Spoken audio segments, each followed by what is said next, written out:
Good morning. Good morning. So can we start? Yes, of course, of course. Yes, sir. Good morning, everyone. A very warm welcome on behalf of Roots Resource and Nalsa's Nyaya Forum for Courtroom Lawyering to Honorable Mr. Justice A.S. Oka, Chief Justice of Karnataka High Court. The Roots Resource is a free online database and a collaborative platform for trial lawyers representing vulnerable clients. The Nyaya Forum is a student-initiated think tank devoted to research and advocacy on issues related to litigation and the judiciary. I am Nishta Gupta, a third-year student at Nalsar, and I'm pleased to welcome Justice Oka. Sir holds a BSc LLM from the University of Bombay in 1983 and started practicing in Thane District Court in the chamber of his father Srinivas W. Oka. In 1985-86, he joined the chamber of Shri V.P. Tipnis, a former judge of the Bombay High Court and former Lok Ayukta. His lordship appeared in several important matters and in public interest litigations. He was elevated as additional judge of Bombay High Court in 2003 and appointed as permanent judge in 2005. His lordship took oath as the Chief Justice of High Court of Karnataka on 10th May 2019. Chief Justice Oka has delivered several important decisions on freedom of expression, freedom to protest, the rights of the homeless to rehabilitation, and a plethora of other decisions that directly affects the life of citizens. His commitment to the rule of law and his record of protection of the rights of citizens inspires us, and it's a pleasure to host you today, sir. So our first question is, what made you decide to become a lawyer? Could you tell us something about your experiences as a trial court lawyer? And how different would the experience of a young lawyer starting out today be from your experience? Thanks for inviting me for this function. I joined Law College in 1980, way back in June 1980. Therefore, precisely, it is very difficult to point out to you why I decided to join the Law College. In fact, at one point of time, I had decided to join engineering. I gave up admission to engineering degree course. Then I decided to do career in mathematics. And then suddenly after graduation, there was a shift. But it is impossible for me now to recollect what prompted me to go to law. I must share with you that I was lucky enough to be born in a lawyer's family. My grandfather was a district court lawyer. My father was a district court lawyer. But I can tell you that no one in the family pressurized me to join law. It was my own decision. But the reason why I joined law is very difficult to tell. It may be that I was born and brought up in a lawyer's family, and somehow desire to join law was built in, and that's the reason why I may have gone to law. Now, coming to beginning of my career as a lawyer in the trial court, I must say with great deal of emphasis for the benefit of young law students that to work in trial courts is a great education. In fact, for all these years as a lawyer, as a judge, whenever I interact with the law students, I always tell them that if you want to practice in High Court or Supreme Court, and if you want to really succeed, you must ensure that first few years of practice, you confine yourself to the trial courts. As I said, that working in trial court is a great learning experience. It's like a law school. It's like an extension of law school or law college. I'll share with you my few ideas on this aspect. No law school will teach you how to draft a plaint, how to effectively draft a plaint. Drafting of plaint is not only incorporating facts and correct prayers. Drafting of plaint requires consideration of so many aspects. For example, when you draft a plaint, you should visualize who are going to be your witnesses. If your client, in his case, wants to rely upon a document which is attested by 2 witnesses, you must apply your mind whether those witnesses are really available, or with the passage of time, one of them or both of them may not support your client. You have to also think about the possible defense which the defendant will take. So it's not only about knowing the factual details of the case, reproducing the facts, and making correct prayers. It is oversimplification of the work of drafting. You have to spend hours together with your client for understanding the correct facts. But it is very important that you incorporate correct factual aspects in the plaint. And as I said, you visualize what is going to happen at the time of trial. Same is the case with written statement. Written statement is not something only about denying the averments made in the plaint and raising all the technical objections like bar of limitation, maintainability of suit, etc. In the written statement, you have to take a defense after considering all the pros and cons. Please remember that plaint or written statement is foundation of any civil suit. And if there are mistakes or there are errors which cannot be cured by way of amendment, the litigant suffers. Now, no law school is going to tell you how to visualize what will happen at the time of trial while you take up the work of drafting the plaint. There are several aspects of the trial advocacy. One of the most and important and fascinating aspect of the trial advocacy is that a litigant for the first time goes to a lawyer when he wants to file a case in the trial court. Maybe it's a case of civil suit, maybe it's a case of private complaint, or maybe your client is an accused. It is for the first time that he interacts with a lawyer on his case. It's a very fascinating experience to learn how human mind works. You require a real skill to ensure that your client is telling you the truth. So interacting with the client is also a learning experience. Now there are several aspects of the trial which you learn only if you start practicing in the trial court. Only if you practice in the trial court, you know how a document is proved through a witness or how a document is marked as exhibit. You may read hundreds of precedents of the higher court on the subject of admissibility of evidence, proof of documents, but you learn how to prove the document only if you practice in the trial court. Art of recording examination in chief is also very important. Examination in chief is not easy.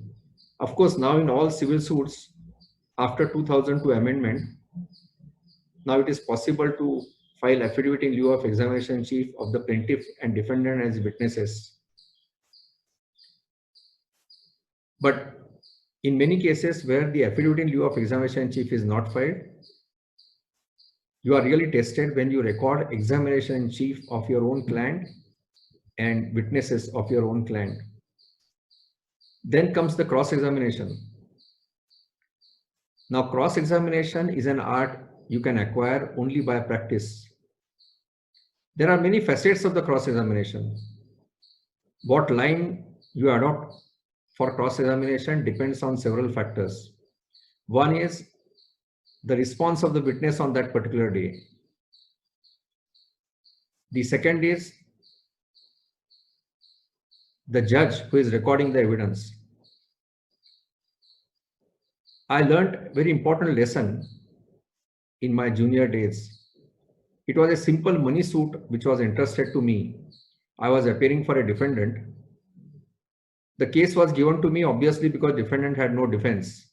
It was a simple money lending transaction. So I was cross-examining the plaintiff. I asked one question, the honorable judge disallowed it. I asked the same question again, it was disallowed. This happened on 3 occasions. Fortunately, by that time, the court closed for afternoon recess. I met a senior advocate who was present in the court. My own senior, my father was not present. The senior told me that a judge is also a human being. Now he has disallowed your question and you have repeated the same question on 2 occasions after once it was disallowed. He told me that this is not the way in which you can conduct the trial. He gave me a very important piece of advice. He said, if the judge disallows the question, accept it gracefully, go to next question, go to next topic. After asking few questions, you ask the same question which was refused by the learned judge in a different form. Very likely, the judge may not object to that question and you will be permitted to ask that question. There are several things which you learn as a trial court lawyer. I remember sitting as a judge on the criminal side. A lawyer for the accused used to argue a criminal appeal against conviction or appeal against acquittal, and sometimes ask a question to himself, I don't know why this question was not asked, or I don't know why this question is asked. In such cases, as a judge, I always used to tell the lawyer that, look, I was not there when trial was conducted, you were not there when trial was conducted. There are many compulsions which a trial lawyer will face, and therefore only he will know why a particular question was not asked, or why a question was asked, or why a question was asked in a particular form. Now, coming to trial of criminal cases, it is very important that before you conduct a trial, you visualize on the basis of the material available on the charge sheet in what manner the incident complaint must have happened. It is very important to visualize what exactly must have transpired when the offense was committed. And you have to keep on visualizing. When the trial starts, you start cross-examining the witnesses. Apart from learning the art of drafting pleadings, art of conducting examination chief, art of conducting cross-examination, as a trial lawyer, you learn several procedural aspects. One which I already told you, that how to prove a document through a witness. Sometimes in cross-examination, you have to confront a witness with a document. That is another mode of proving the document. The witness may admit that document so that that document is marked as exhibit and it is read in evidence.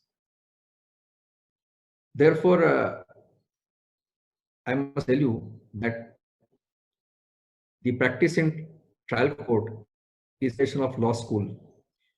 If you are planning to, if there are many young lawyers, for them, I want to tell that if you are planning to practice in the High Court or in Supreme Court, please devote your career at least couple of years or 3 years or 4 years and practice in the trial court.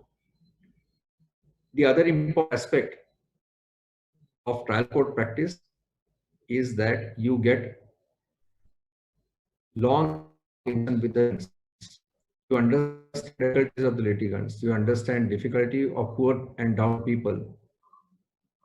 In many cases, as a lawyer, litigants will come to you who cannot afford to pay large amount by way of fees. And when you interact with such litigants, you learn what the life is about. You learn what are the difficulties faced by poor people, the downtrodden people. And that also is a great learning experience. And therefore, the answer to the first question, which I ask you, which you have asked me, is very simple. It was a great learning experience for me practice in the trial court. There is second part of your question. The second part is how different would the experience of a young lawyer starting out today be from your experience? I don't think experience of any young lawyer who starts today practicing the trial court will be different. The procedure has not undergone change. The procedural laws have not undergone change. And therefore the experience not different. There may be marginal difference in the sense that now the approach of the litigants has also undergone change. The approach of the lawyers has undergone change with the passage of time. But by and large, the young students who may join the trial court practice, their experience will be the same as my experience, which was way back in the year 1983 onwards. Now we can go to the second question. Sir. So people talk about access to justice a lot. What does this phrase mean to you? And does it mean different to you now that you are on the bench compared to what it meant to you when you were a member of the bar? It's really a good question. I need not elaborate on what is access to justice. All of you know what is access to justice. I'll talk about it in detail. But I must say that after I became a judge, my concept of access of justice has undergone a change.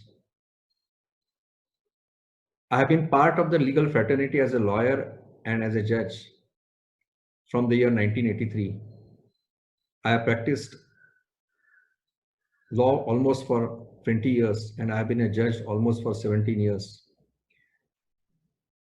After becoming judge, what I realize is the real issue before our judicial system is not of overflow of dockets or huge pendency. The real challenge before our existing legal system is not of docket explosion, but it is of docket exclusion. Even today, large population of our country even cannot afford to think about approaching court of law when they suffer injustice.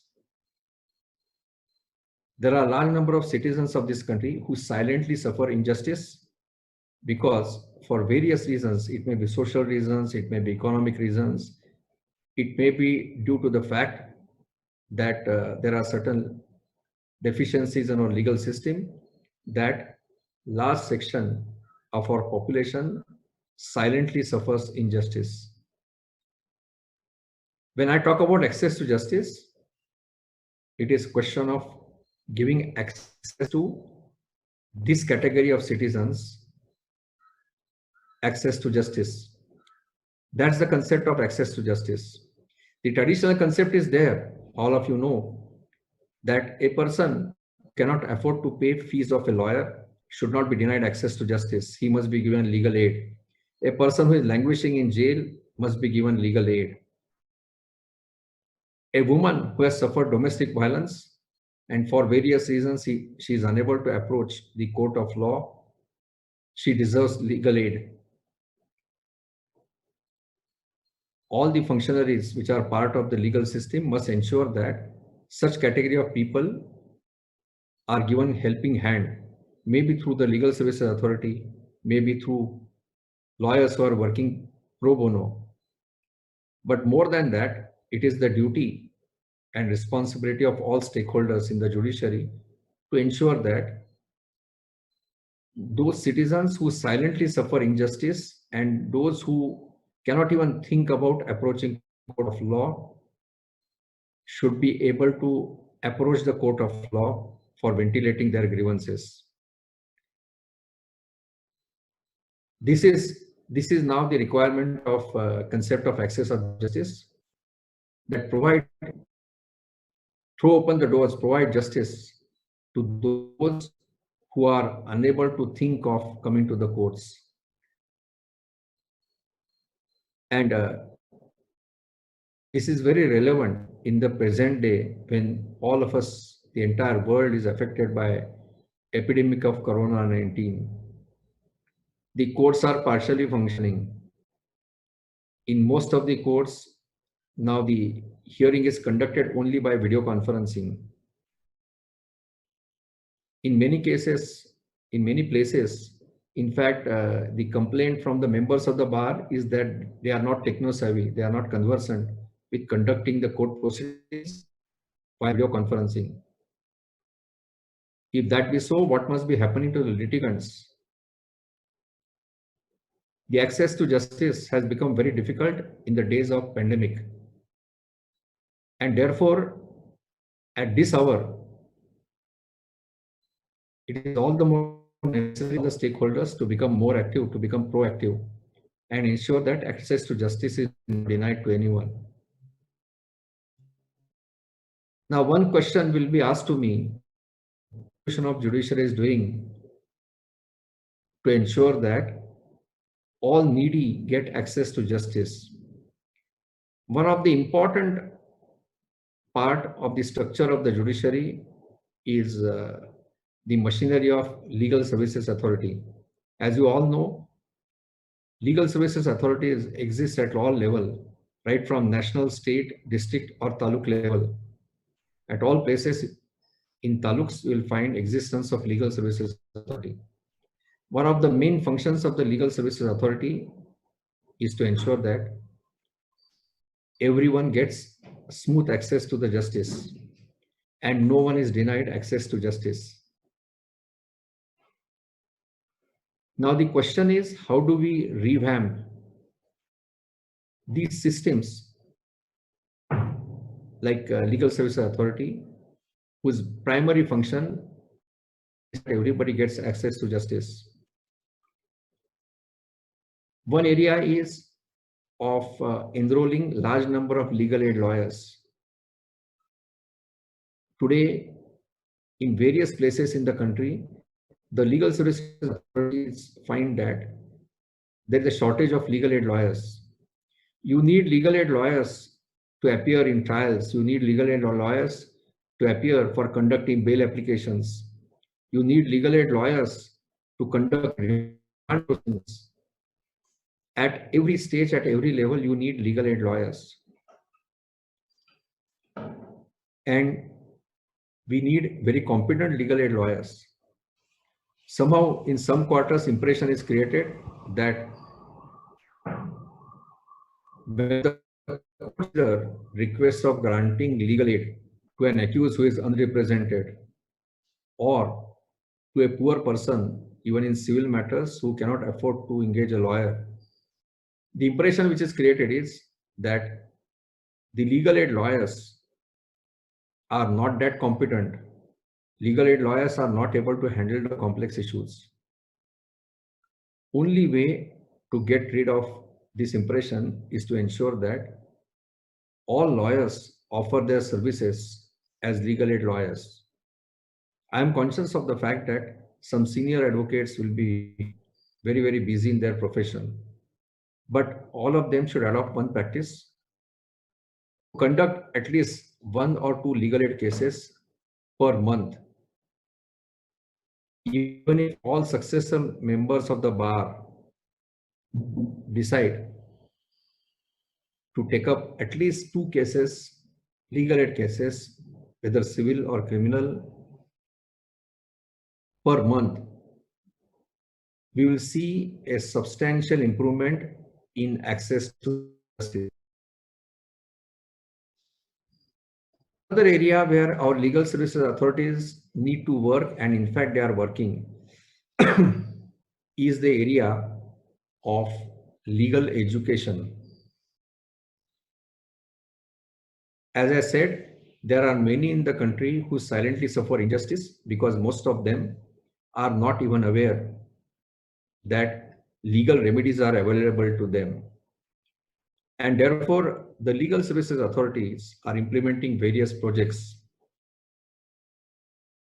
They are going to the villages, they are going to most backward areas and conducting legal literacy seminars.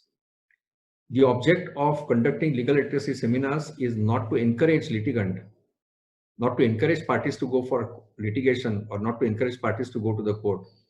The object of legal literacy seminars is to ensure that every person is made aware about the legal remedies available in case he suffers injustice.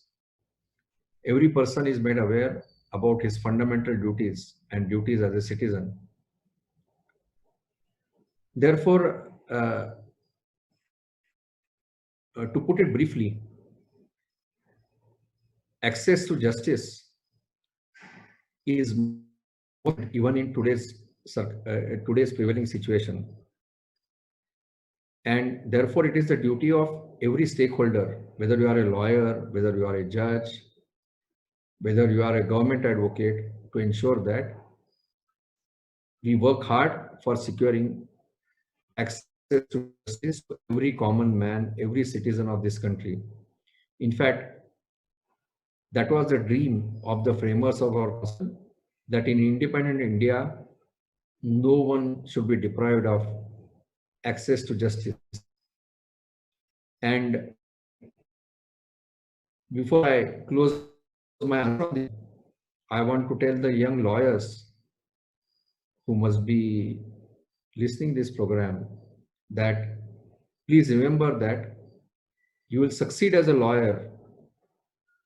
There will be a material success, but please remember that you owe a duty to the nation. You owe a duty to common man of this country, and therefore please participate in the programs of National Legal Services Authority, the State Legal Services Authority, Taluk Legal Services Authority, District Legal Services Authority.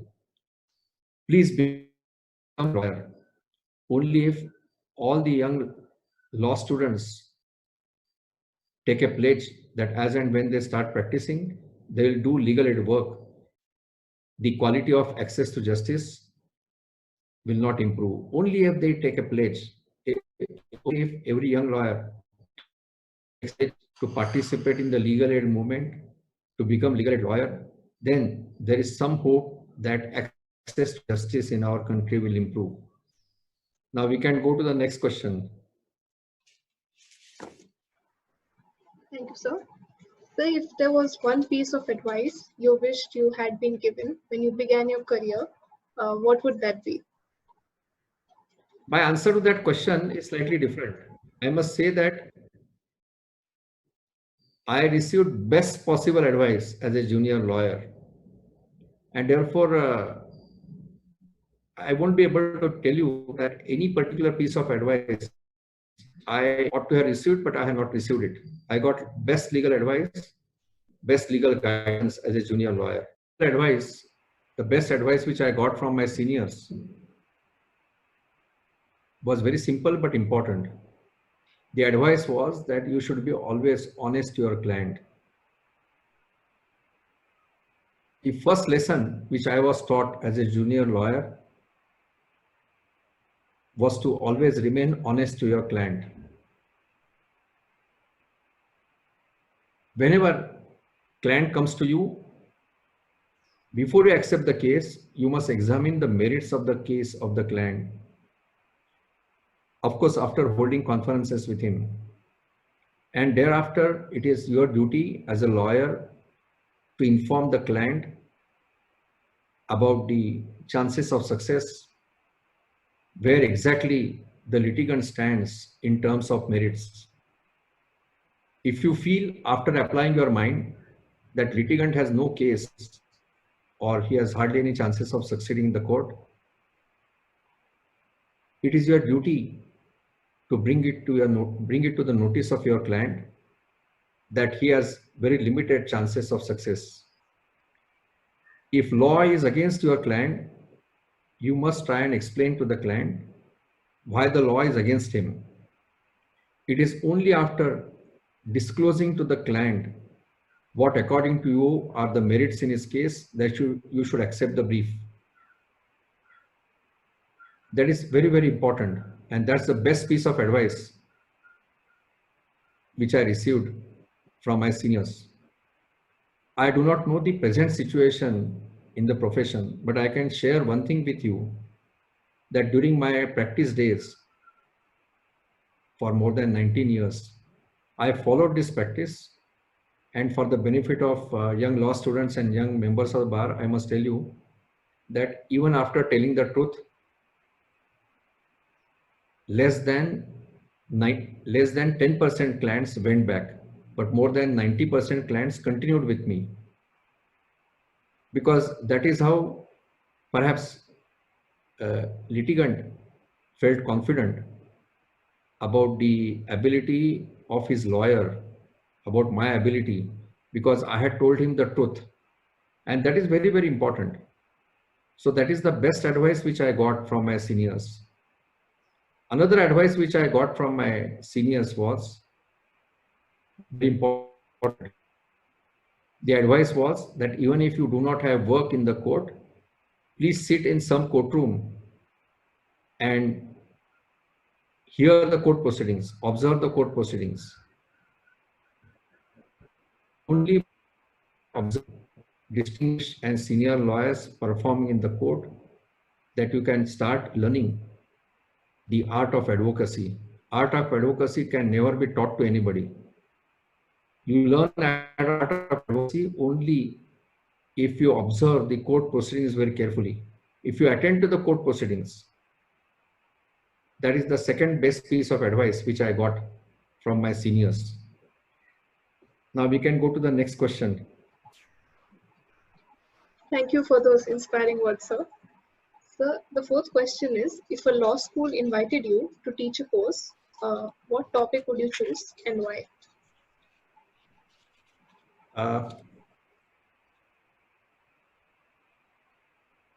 My preference will be always to procedural laws like CPC, CRPC, and other laws like law of evidence.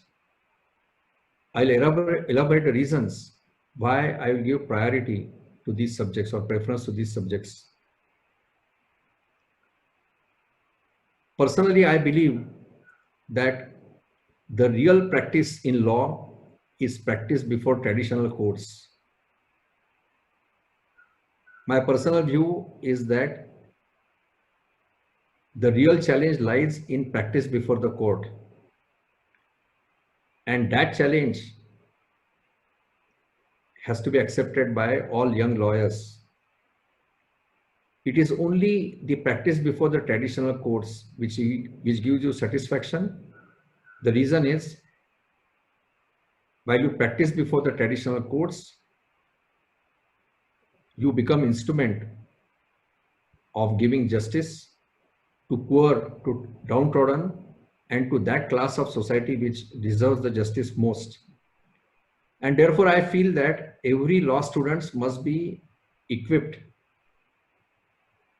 with the knowledge of the procedural laws like CPC, CRPC.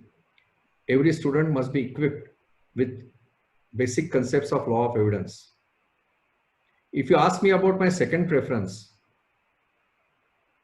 about the subject which I will teach, that second preference will be always for laws relating to environment. The reason is that my personal view is that in the name of the development, all of us are destroying our environment. We have forgotten the provisions of Article 51A in the Constitution of India. It is our fundamental duty to protect the environment. It is our fundamental duty to protect the nature. And therefore, I feel that it is very necessary for me to teach younger generation the importance of laws relating to environment, laws relating to our forest, laws relating to our wildlife. So these will be the two preferences which I will give, provided I am invited by some law school to deliver lectures in the law schools. Yes, we can go to the next question. Thank you so much, sir. So in your direction on 17 January 2020, you have directed that the trial courts should not be referred to as lower courts. So could you tell us what led you to make this direction, which marks a shift in thinking about the role and position of trial courts? Yes, it's a very important question. I'm glad that you are asking me this question. Basically, all of you know that we have a hierarchical system in our judiciary.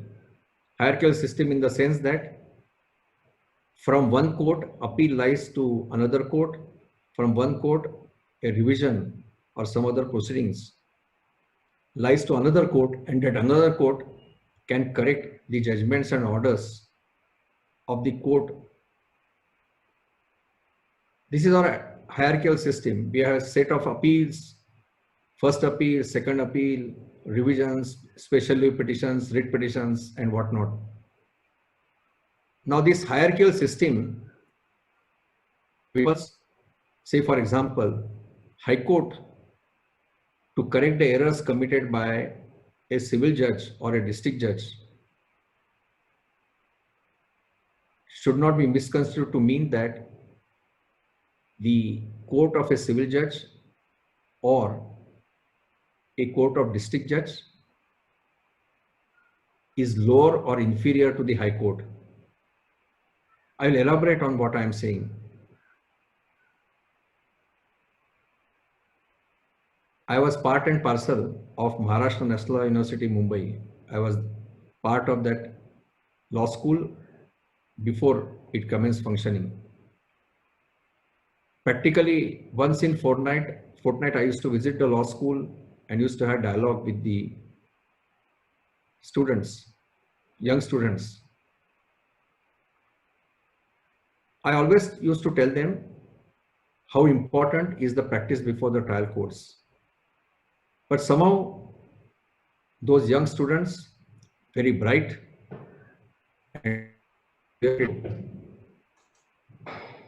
their approach was that practice before the trial courts, practice before the magistrates, practice before the civil courts or civil judges was not consistent with their status as students of a leading national law school. Then I realized that all this happens because there is a practice to refer to trial courts as lower court, or practice to refer while sitting in the High Court to district court as lower appellate court. If you closely analyze the functioning of all courts, you will realize that every court, whether it is a court of civil judge, whether it is a court of senior civil judge, whether it's a court of judicial magistrate first class or metropolitan magistrate, whether it is a court of district judge, or for that matter, High Court or Supreme Court, every court plays equally important role in administration of justice. Only difference is that these courts, different categories of courts, hear different types of cases. The process of adjudication before these courts is different. The scope of adjudication is different. But notwithstanding all these differences, I must say that a court of civil judge in taluk level is as important as our Supreme Court, is as important as our High Court. The reason is that immediate relief is to be given to a litigant. It can be given only by our trial courts. In fact, some time back I told you that the most important aspect is pleading in civil suits. So I can tell you that fate of a litigant is really decided before our trial courts, whether it's a civil case or criminal case. It all depends on the pleadings in civil case. It all depends upon the manner in which evidence is adduced. In the same way in criminal case, it all depends on what defense is taken by the lawyer for the accused and what is the line of cross-examination adopted. So future of a litigation which starts from our trial courts is virtually decided finally in our trial courts. And that is how the trial courts, most important courts. if pleadings are not proper, if the evidence is not properly recorded, there is hardly anything can be done by higher courts. There are very limited powers of recording additional evidence at appellate stage. So if at all damage is to be done to the case of a litigant, it can happen only in the trial court. And why the trial courts are important? Now take a case of a complaint under Domestic Violence Act. Only the trial courts, the courts of magistrates, are capable of granting immediate relief to the woman in distress. Take a case of remedy under section 125 of the Code of Criminal Procedure. It's a summary proceeding to grant maintenance to wife. Only trial courts can take up the cases under section 125 of CRPC and extend immediate relief to a woman who is not able to survive because she is not being maintained by her husband or other family members. I'll give you several cases, the cases under the Guardians and Wards Act. If a mother or a parent is deprived of custody of a minor child, these are the courts which give immediate relief to a litigant by providing at least visitation rights or temporary custody. As I said, all courts are very important. The functioning of the trial court is as important as functioning of the Supreme Court. The functioning of High Court is as important as functioning of the Supreme Court.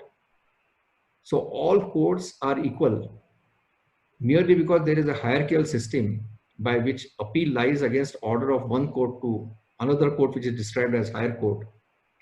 The higher court does not become superior court, and the court from whose order the appeal is filed does not become inferior court or a subordinate court.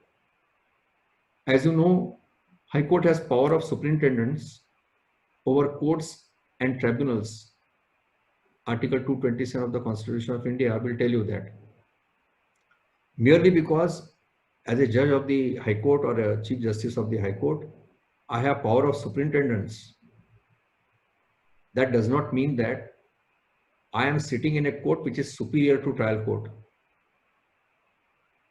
The power which is conferred by Constitution means that I have power of superintendence over certain category of courts and tribunals. I don't become superior because the High Court has power of superintendence over the court of a civil judge or a magistrate. The court of magistrate or court of civil judge does not become inferior or subordinate court. Therefore, I always felt, maybe as a lawyer and more importantly as a judge,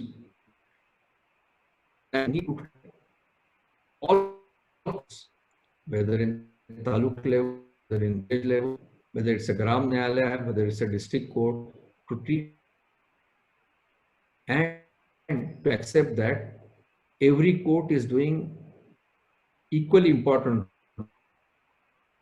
irrespective of its status. Secondly, I always felt a need, in fact, to every law college where I have gone as a judge or to every law school where I have gone as a judge, I have always emphasized need for young law students joining our trial and district judiciary. The reason is that we need talent in our trial and district judiciary.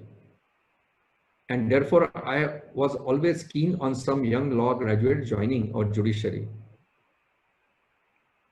And then I realized that somehow when a young lawyer enters the profession, always hears this talk like subordinate court, and that is how he starts developing his own ideas.